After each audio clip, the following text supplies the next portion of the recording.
کیا ایران ڈیل کے بعد یونی پولر ورلڈ آرڈر کا باضابطہ زوال شروع ہو چکا؟ چین، روس اور ایران کے اتحاد نے کیا دنیا کو عالمی سامراج کی بالادستی سے نجات دلا دی ہے؟ کیا یوکرین اور ایران جنگ کے بعد امریکہ کی عسکری طاقت کا طلسم ختم ہو گیا ہے؟ خلیجی ریاستیں ایران اور پاکستان کے ساتھ مل کر ایک نیا اسٹریٹجک اتحاد بنا کر گریٹر اسرائیل کے پروجیکٹ کو دفنانے کی تیاری کر چکے ہیں۔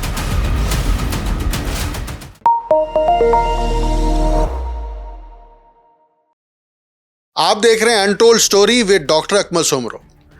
امریکہ ایران معاہدے کے بعد ایران نے کہا ہے کہ ابنائے ہرمز سے گزرنے کے لیے اجازت نامے جلد از جلد جاری کیے جائیں گے۔ ایران کی سپریم نیشنل سیکیورٹی کونسل کے مطابق خلیج فارس اسٹریٹ اتھارٹی کو ہدایت دی گئی ہے کہ وہ ابنائے ہرمز سے گزرنے کے خواہش مند تجارتی جہازوں کے لیے اجازت نامے تیزی سے جاری کرے۔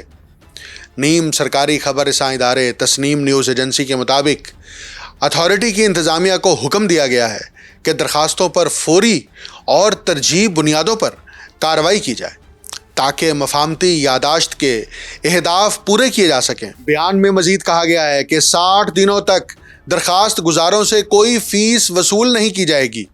ایرانی سپریم سیکیورٹی کونسل نے کہا ہے کہ ابنائے ہرمز میں بارودی سرنگوں کی صفائی کے اقدامات اسلام آباد معاہدے کے تحت کیے جائیں گے۔ یہ ایک اچھی اور بڑی پیش رفت ہے کیونکہ خود ٹرمپ کا یہ ماننا تھا کہ جو انہوں نے G7 کے سربراہی اجلاس کے موقع پر میڈیا سے گفتگو کرتے ہوئے کہا کہ ابنائے ہرمز مکمل طور پر کھل جانے کے بعد نہ صرف تیل کی قیمتوں کو کنٹرول میں رکھا جائے گا بلکہ اس کے ساتھ انہوں نے یہ بھی کہا کہ اس سے عالمی سطح پر معاشی استحکام آئے گا۔ لیکن اس معاہدے کے اوپر سینٹ کی مسلح افواج کمیٹی کے سربراہ راجر ویکر نے صدر ٹرمپ کے ایران کے ساتھ امن معاہدے کو شدید تنقید کا نشانہ بناتے ہوئے کہا ہے کہ یہ معاہدہ آپریشن ایپک فیوری کی کامیابیوں کو ضائع کر رہا ہے اور اس کی شرائط صدر ٹرمپ کے اعلان کردہ مقاصد اور پالیسی اہداف سے ہم آہنگ نہیں ہیں۔ ایران ڈیل پر سب سے زیادہ تکلیف میں اس وقت اسرائیل ہے اور نیتن یاہو بذات خود ہیں۔ جے ڈی وینس نے اسرائیل کو اس کی اوقات یاد دلائی ہے اور وہ اس لیے کہ اسرائیل اس ڈیل پر شور مچا رہا ہے۔ سنیں جے ڈی وینس نے کیسے کہا کہ امریکہ اور ٹرمپ کے بغیر اسرائیل شاید سروائیو بھی نہ کر سکے۔ یہ ویڈیو دیکھیں۔ The problem for Israel is not Donald J. Trump. And anybody in Israel who thinks their biggest problem is the President of the United States needs to wake up. اچھا، میں ایک اور کلپ آپ کو دکھاتا ہوں۔ 1 April کو جنگ کے دوران ٹرمپ کہہ رہے تھے کہ ہمیں مڈل ایسٹ کے آئل کی ضرورت نہیں ہے، بلکہ یہاں تک آفرز کر رہے تھے کہ دنیا امریکہ سے آئل خریدے اور یہ بھی بتایا کہ ہم نے امریکی آئل بیچنا شروع کر دیا ہے۔ پھر 17 جون کو G7 کے اجلاس کے موقع پر فرانس میں کھڑے ہو کر ٹرمپ نے کہا کہ ہم معاہدہ نہ کرتے تو پھر تیل کی قیمتیں مزید بڑھ جاتی۔ یعنی ٹرمپ نے ایران کی طاقت کو تسلیم کر لیا ہے۔ یہ کلپ ذرا سنیں۔ We have tremendous oil and gas, much more than we need. We're now totally independent of the Middle East. We don't need anything they have. We run out of reserves in about 4 weeks. You know, there are reserves all over the world and we would really run out. اب میں ایک grand narrative کی طرف آتا ہوں جس کا براہ راست تعلق دنیا میں اس وقت جو رائج یونی پولر ورلڈ آرڈر ہے اس سے متعلق ہے۔ امریکہ کی یہ حکمت عملی جس کا مقصد اپنے فوجیوں کو براہ راست جنگ میں شامل کیے بغیر اتحادی اور پراکسی قوتوں کے ذریعے اپنے مخالفین کو کمزور کرنا تھا، اب ناکام ہو چکی ہے۔ اس ناکامی کی بنیادی وجہ روس اور ایران کی مزاحمت اور اسی طرح چین کا اس میں شامل ہونا اور خاص طور پر ایران کی طرف سے استقامت کا مظاہرہ کرنا، اس کو ہم نظر انداز نہیں کر سکتے، جس کے نتیجے میں عالمی طاقت کا توازن تبدیل ہوا اور امریکہ کی پوزیشن کمزور پڑ گئی۔ برٹن ووڈز اور یالٹا معاہدوں کے بعد سے واشنگٹن یوریشیا میں بالواسطہ حکمرانی کرتا آیا ہے۔ اس کی بنیادی پالیسی میں کوئی تبدیلی نہیں آئی، صرف میدان عمل بدلتے رہے ہیں۔ یورپ میں روک تھام، ایشیا میں روک تھام اور مشرق وسطی پر گرفت مضبوط رکھنا، دشمنوں کے نام بدلتے رہے ہیں۔ کل